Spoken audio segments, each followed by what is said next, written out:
യേശുക്രിസ്തു തിരഞ്ഞെടുത്ത അവന്റെ ശിഷ്യന്മാരെല്ലാവരും നീതിമാന്മാരായിരുന്നില്ല, ഒരു കുറ്റവും ഇല്ലാത്തവരായിരുന്നില്ല.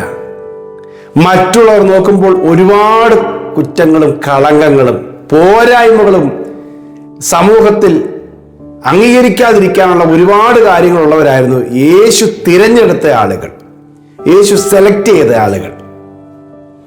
പിന്നെ എങ്ങനെയാണ് കർത്താവ് അവരെ ഉപയോഗിച്ചെന്ന് ചോദിച്ചാൽ, കർത്താവ് അവരെ നീതീകരിച്ച് ഉപയോഗിക്കുകയായിരുന്നു.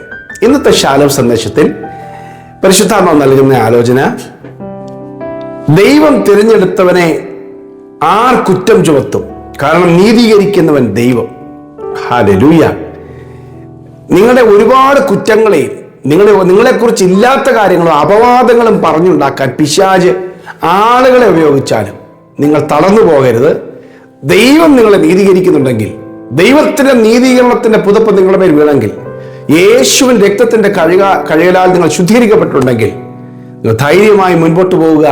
നീതീകരിക്കുന്ന ദൈവം നിങ്ങളുടെ കൂടെയുണ്ട്. റോമാലേഖനം 8-33 വാക്യത്തിൽ എഴുതിയിരിക്കുന്നു, ദൈവം തിരഞ്ഞെടുത്തവരെ ആർ കുറ്റം ചുമത്തും? നീതീകരിക്കുന്നവൻ ദൈവം, ശിക്ഷ വിധിക്കുന്നവനാർ? ഹല്ലേലൂയ. ദൈവം തിരഞ്ഞെടുത്തവൻ, മുന്നറിഞ്ഞവരെയാണ് അവൻ തിരഞ്ഞെടുത്തിരിക്കുന്നത്. മുൻ നിയമിച്ചവരെ വിളിച്ചവരെ നീതീകരിച്ചവരെ തേജസ്കരിച്ചു ഇരിക്കുന്നതാണ് തൊട്ടു പിന്നിൽ പറഞ്ഞിരിക്കുന്ന വാക്യം.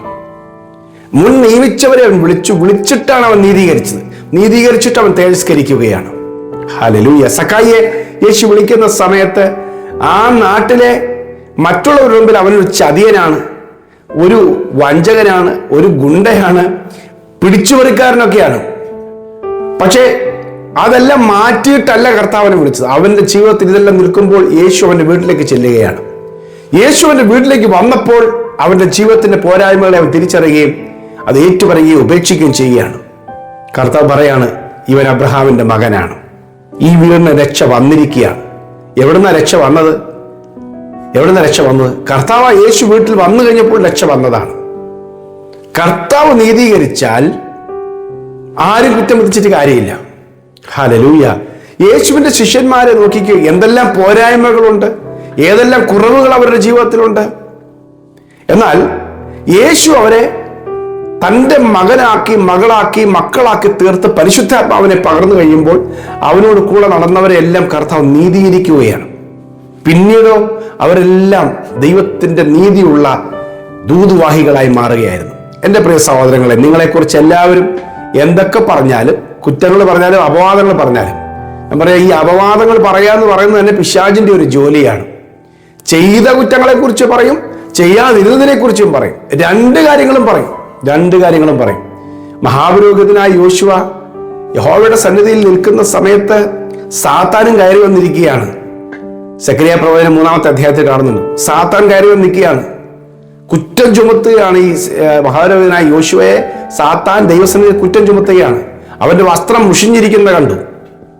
മഹാപുരോഹിതനായതുകൊണ്ട് വസ്ത്രം മുഷിയാൻ പാടില്ല. അപ്പൊ ദൈവത്തിന്റെ സന്നിധിയിൽ നിന്നാലും ദൈവം അവനെ എങ്ങനെ കണ്ടു എന്നുള്ളത് നോക്കാതെ സാത്താൻ കുറ്റം ചുമത്തിക്കൊണ്ടിരിക്കുകയാണ്. ഉടനെ കർത്താവ് പറയാണ്, യെരൂശലേമിനെ തിരഞ്ഞെടുത്ത യഹോവ തന്നെ നിന്നെ ശാസിക്കുന്നു, ഭത്സിക്കുന്ന സാത്താനോട് പറയുക, ഇവൻ തീയിൽ നിന്ന് വലിച്ചെടുക്കപ്പെട്ട ഒരു കൊള്ളിയാണ്. പിന്നീട് കാണുന്നത്, ഇവന്റെ വസ്ത്രം മാറുക, ഉത്സവ വസ്ത്രം അവനെ ധരിപ്പിക്കുക. ഹല്ലേലൂയ. ചില അപവാദങ്ങളും ചില കുറ്റപ്പെടുത്തലുകളും നിന്നയുമൊക്കെ നമ്മുടെ വസ്ത്രം ഒന്ന് മാറി അതിലും മുകളിലുള്ള ഒരു ഉത്സവ വസ്ത്രം തരാൻ വേണ്ടിയാണ്. അപ്പൊ അതുകൊണ്ട് നിന്ദകളിലൂടെയും പരിഹാസങ്ങളിലൂടെയും ഒക്കെ പോയ ബൈബിൾ കഥാപാത്രങ്ങൾ നിങ്ങൾക്ക് അറിയാമല്ലോ, അവരെല്ലാം വലിയവരായി തീർന്നേ ഉള്ളൂ. ആരെങ്കിലുമൊക്കെ കുറ്റപ്പെടുത്തിയത് കൊണ്ടും ആരെങ്കിലുമൊക്കെ പരിഹസിച്ച് ഒതുക്കാൻ നോക്കിയത് കൊണ്ടും അവർ ചുരുങ്ങിപ്പോയില്ല, ഒതുങ്ങിപ്പോയില്ല, തകർന്നു പോയില്ല. അവരെല്ലാം അതിനനുസരിച്ച് വലിയ വീര്യത്തോടു കൂടി അവർ ഉയർന്നിട്ടേ ഉള്ളൂ. അതുകൊണ്ട് എൻ്റെ പ്രിയമുള്ളവരെ, ദുർവർത്തമാനങ്ങൾ നിമിത്തം തകരണ്ട, മറ്റുള്ളവരുടെ അപവാദങ്ങളും അപവാദ ശ്രമങ്ങളെയും കാര്യമാക്കണ്ട. ദൈവം നീതീകരിച്ചവനെ ആർ കുറ്റം ചുമത്തും? കാരണം ദൈവമാണ് നീതീകരിക്കുന്നത്. ദൈവം തിരഞ്ഞെടുത്തവനെ ആർ കുറ്റം ചുമത്തും? ഹല്ലേലൂയ. നീതീകരിക്കുന്നവരെ ദൈവം.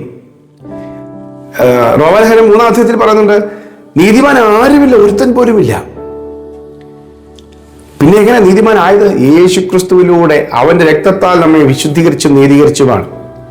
റോമാലേഖനം 5-ാം അധ്യായം 1-ാം വാക്യത്തിൽ എഴുതിയിട്ടുണ്ട്, വിശ്വാസത്താൽ നീതീകരിക്കപ്പെട്ടിട്ട് പ്രവൃത്തിയാലല്ല, വിശ്വാസത്താൽ നീതീകരിക്കപ്പെട്ടിട്ട് നമ്മുടെ കർത്താവായ യേശുക്രിസ്തു മുഖാന്തരം പിതാവായ ദൈവത്തോട് സമാധാനമുണ്ട്. യേശുക്രിസ്തു മുഖാന്തരമാണ് നീതീകരിക്കപ്പെട്ടത്. അതെ, നിങ്ങളെ ആരെല്ലാം കുറ്റം ചുമത്തിയാലും കർത്താവ് യേശു രക്തത്താൽ കഴുകപ്പെട്ട് ഒരു നീതിയുടെ വസ്ത്രം ദൈവം നിങ്ങളെ ധരിപ്പിച്ചിട്ടുണ്ടെങ്കിൽ നിങ്ങൾ കർത്താവിൽ ആശ്രയിക്കുക. നീതിയുടെ ജീവിതം ദൈവം തരും. ആമേൻ, ഹല്ലേലൂയ. നിങ്ങൾ പരാജയപ്പെടുവാൻ, മാനസികമായി തളർന്നു പോകുവാൻ ദൈവം സമ്മതിക്കുകയില്ല. പിശാചിന്റെ ഒരു വലിയ പരിപാടിയാണ് കുറ്റാരോപണം കൊണ്ടുവന്ന് നമ്മുടെ മനസ്സിനകത്ത് ഡിപ്രഷൻ ഉണ്ടാക്കുക, മനസ്സിനെ തളർത്തിക്കളയുക, ധൈര്യം ക്ഷയിപ്പിച്ചു കളയുക, ഭീതിപ്പെടുത്തുക. ഹല്ലേലൂയ. ഇത് കുറ്റം ചെയ്യാനുള്ളൊരു വഴിയല്ല, മറിച്ച് അതിനെ അതിജീവിക്കുവാനും കർത്താവിന്റെ കൂടെ സഞ്ചരിക്കുവാനുമുള്ള നീതിയുടെ വസ്ത്രം കർത്താവ് പുതപ്പിക്കാൻ ആഗ്രഹിക്കുക. വിശ്വസിക്കുന്നവർക്ക് അവൻ തന്റെ രക്തം മൂലം പ്രായശ്ചിത്തമാകുവാൻ ദൈവം യേശുവിനെ പരസ്യമായി നിർത്തിയിരിക്കുന്നത് റോമാലേഖനം 3:25 വാക്യത്തിലുണ്ട്. യേശുവിനെ പ്രായശ്ചിത്തമായി നിർത്തിയിരിക്കുന്നു, പരസ്യമായി നിർത്തിയിരിക്കുന്നു. ഹല്ലേലൂയ. 1 യോഹന്നാൻ 1:7 എഴുതിയിരിക്കുന്നു, യേശുവിന്റെ രക്തം, അവന്റെ പുത്രനായ യേശുവിന്റെ രക്തം സകല പാപം പൊക്കി നമ്മെ ശുദ്ധീകരിക്കുന്നു. ഹല്ലേലൂയ. ദൈവം നമ്മെ ഒരു പാപിനിയായ സ്ത്രീ യേശുവിന് മുമ്പിൽ കല്ലെറിയാനെ കൊണ്ട് നിർത്തിയിരിക്കുമ്പോൾ യേശു അവരുടെ നിങ്ങൾ പാപമില്ലാത്തവന് ആദ്യം അവളെ കല്ലെറിയട്ടെ. ഒടുവിൽ ആരും കല്ലെറിഞ്ഞില്ല, എല്ലാവരും തിരിഞ്ഞു പോയി കഴിഞ്ഞപ്പോൾ യേശു വെച്ചു, നീ ആരും കല്ലെറിഞ്ഞില്ല, ഞാനും നിന്നെ ശിക്ഷയ്ക്ക് വിധിക്കുന്നില്ല, പക്ഷെ നീ മേലിൽ പാപം ചെയ്യരുത്. നോക്കിക്കേ, ഇതാണ് കർത്താവിന്റെ നീതീകരണത്തിന്റെ വഴി. കർത്താവ് നമ്മളെ കഴിഞ്ഞ കാലങ്ങളിലെ പാപങ്ങളെ ക്ഷമിക്കുകയാണ്, ശിക്ഷിക്കാതെ വിടുകയാണ്. പക്ഷേ അടുത്ത മേഖലയിലോ ദൈവം നമുക്ക് നീതീകരണമായി തീർന്നവൻ നമ്മുടെ അകത്തേക്ക് വരുമ്പോൾ ദൈവം നമ്മളെ നീതീകരിച്ച് നീതിയുടെ മാർഗത്തിൽ നടത്തുകയാണ്. ഇനി നീ അനീതിയുടെ മാർഗത്തിൽ പോകരുത്, ഇനി നീ പാപം ചെയ്യരുത്. ഹല്ലേലൂയ. അതെ, ദൈവത്തിന്റെ പ്രിയ മക്കളായി തീരാം, ദൈവത്തിന്റെ മഹത്വത്തിന് നിൽക്കാം. ദൈവത്തിന്റെ നീതി ദൈവം വെളിപ്പെടുത്തട്ടെ, ദൈവത്തിന്റെ മഹത്വം വെളിപ്പെടുത്തട്ടെ. ദൈവം നിങ്ങളുടെ കൂടെ ഉണ്ട്, ദൈവം നിങ്ങളെ തള്ളിക്കളയുകയില്ല, അവൻ ഒരു നാൾ ഉപേക്ഷിക്കുകയില്ല. പ്രിയ കർത്താവേ, സന്ദേശം കേൾക്കുന്ന നിന്റെ പ്രിയപ്പെട്ടവർക്കൊണ്ട് പ്രാർത്ഥിക്കുന്നവരുടെ ജീവിതത്തിലെ പോരായ്മകളെ പരിഹരിച്ച് നീതീകരിക്കുവാൻ ദൈവത്തിന്റെ പുത്രൻ പ്രത്യക്ഷനായി കർത്താവ് എല്ലാവരും തള്ളിക്കളഞ്ഞ സ്ഥാനത്ത് തള്ളിക്കളയാതെ ചേർത്ത് നിർത്തി ഒരു ദൈവികമായ പദ്ധതിക്കായി വിശുദ്ധീകരിച്ച് അവിടുത്തെ മക്കളെ, ഈ വചനം കേൾക്കുന്നവരെ ഒരുക്കുന്നതിനായി നന്ദി. ദൈവത്തിന്റെ കാര്യങ്ങളിൽ ഞാൻ ഭാരമേൽപ്പിക്കുന്നു. ഒരു വലിയ ദൈവമഹത്വം ഇവരിൽ വെളിപ്പെട്ടു വരട്ടെ. ഞാൻ അനുഗ്രഹിച്ച് പ്രാർത്ഥിക്കുന്നു. കർത്താവെ, കഴിഞ്ഞ കാലങ്ങൾ പരിഹസിച്ചും നിന്ദിച്ചും ഒതുക്കിക്കളഞ്ഞ മേഖലകളിൽ കർത്താവെ ഇതുവരെ ഇല്ലാത്ത ഒരു ഉത്സവ വസ്ത്രം ധരിപ്പിച്ച് ആനന്ദത്തോടെ ദേശത്തിന് നടുവിൽ നിർത്തുന്നതിനായി നന്ദി. നിന്റെ മക്കളെ നിന്ദിച്ചവളെ നടുവിൽ തന്നെ നീ മാനിക്കുന്നതിനായി നന്ദി. നീ വൻ കാര്യങ്ങളെ ചെയ്യും, നിന്നോട് പറ്റിയിരിക്കാൻ സഹായിക്കണം, വലിയ കാര്യങ്ങളെ ചെയ്യണം, യേശുവിൻ നാമത്തിൽ തന്നെ. ആമേൻ, ആമേൻ, ആമേൻ, ആമേൻ. കർത്താവ് കൂടെ ഉണ്ട്. ധൈര്യമായി മുമ്പോട്ട് പോകുക. ഈ സന്ദേശം കുറെ പേർക്ക് ഷെയർ ചെയ്യുക. God bless you. Have A beautiful day.